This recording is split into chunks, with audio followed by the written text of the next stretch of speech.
This is the story of a man named Stanley. Stanley worked for a company in a big building where he was employee number 427. Employee number 427's job was simple.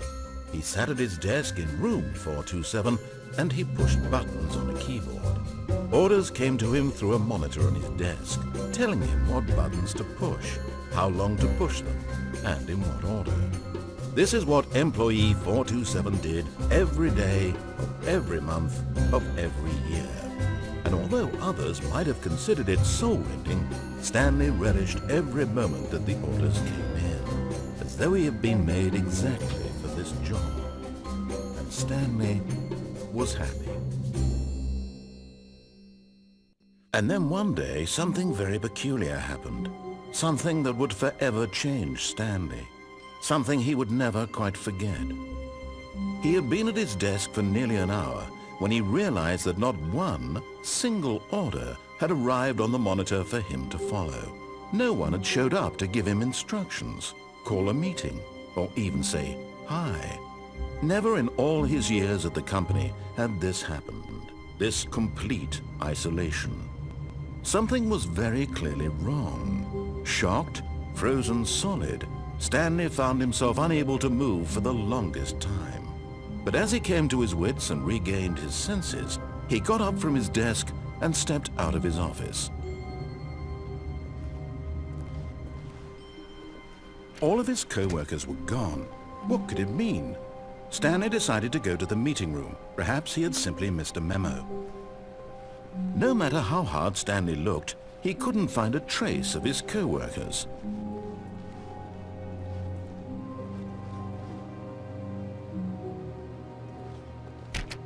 Stanley went around touching every little thing in the office, but it didn't make a single difference, nor did it advance the story in any way.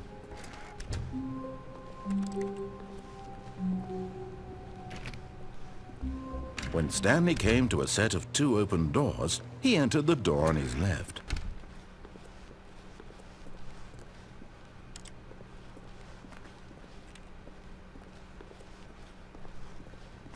Yet there was not a single person here either.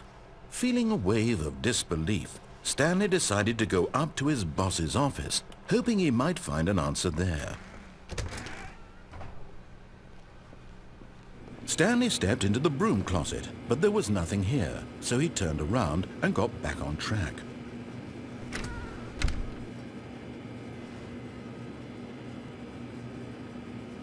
There was nothing here. No choice to make, no path to follow, just an empty broom closet. No reason to still be. Coming to a staircase, Stanley walked upstairs to his boss's office.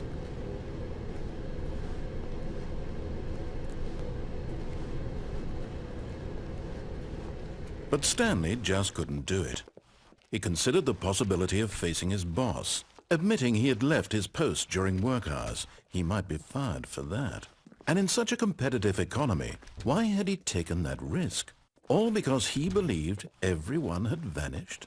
His boss would think he was crazy. And then something occurred to Stanley.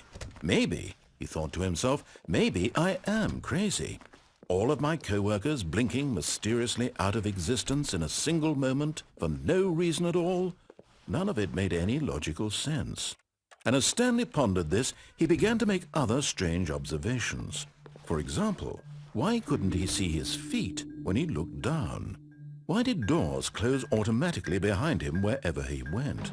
And for that matter, these rooms were starting to look pretty familiar. Were they simply repeating? No, Stanley said to himself, this is all too strange. This can't be real. And at last, he came to the conclusion that had been on the tip of his tongue. He just hadn't found the words for it. "I'm dreaming!" he yelled. "This is all a dream." Oh, what a relief Stanley felt to have finally found an answer, an explanation. His co-workers weren't actually gone. He wasn't going to lose his job. He wasn't crazy after all. And he thought to himself, I suppose I'll wake up soon. I'll have to go back to my boring real-life job pushing buttons. I may as well enjoy this while I'm still lucid. So he imagined himself flying and began to gently float above the ground. Then he imagined himself soaring through space on a magical starfield, and it too appeared. It was so much fun, and Stanley marveled that he had still not woken up. How was he remaining so lucid? And then perhaps the strangest question of them all entered Stanley's head. One he was amazed he hadn't asked himself sooner.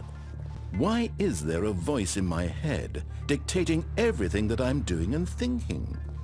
Now the voice was describing itself being considered by Stanley, who found it particularly strange. I'm dreaming about a voice describing me, thinking about how it's describing my thoughts, he thought.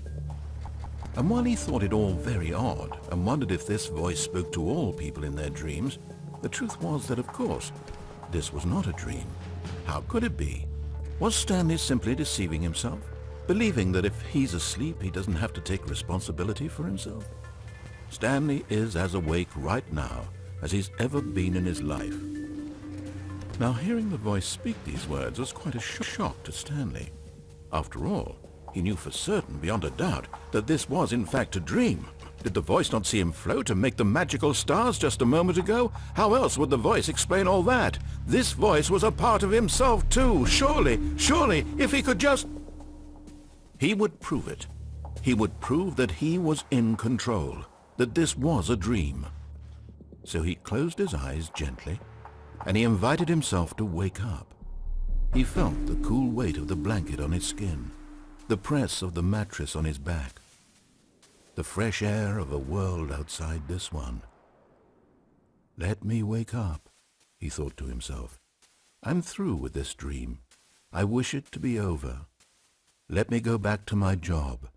Let me continue pushing the buttons. Please, it's all I want. I want my apartment and my wife and my job. All I want is my life exactly the way it's always been. My life is normal. I am normal. Everything will be fine. I am okay.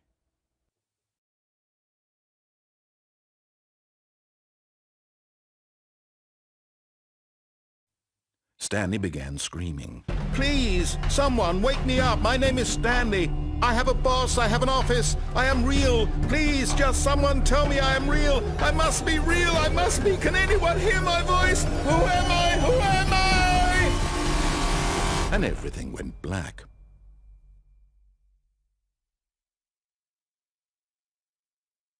This is the story of a woman named Mariella. Mariella woke up on a day like any other. She arose, got dressed, gathered her belongings, and walked to her place of work. But on this particular day, her walk was interrupted by the body of a man who had stumbled through town talking and screaming to himself, and then collapsed dead on the sidewalk.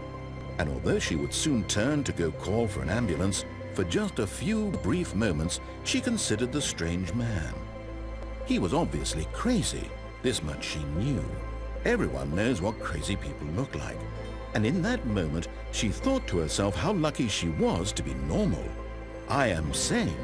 I am in control of my mind. I know what is real and what isn't. It was comforting to think this, and in a certain way, seeing this man made her feel better. But then she remembered the meeting she had scheduled for that day. The very important people whose impressions of her would affect her career, and by extension, the rest of her life. She had no time for this, so it was only a moment that she stood there, staring down at the body. And then she turned and ran.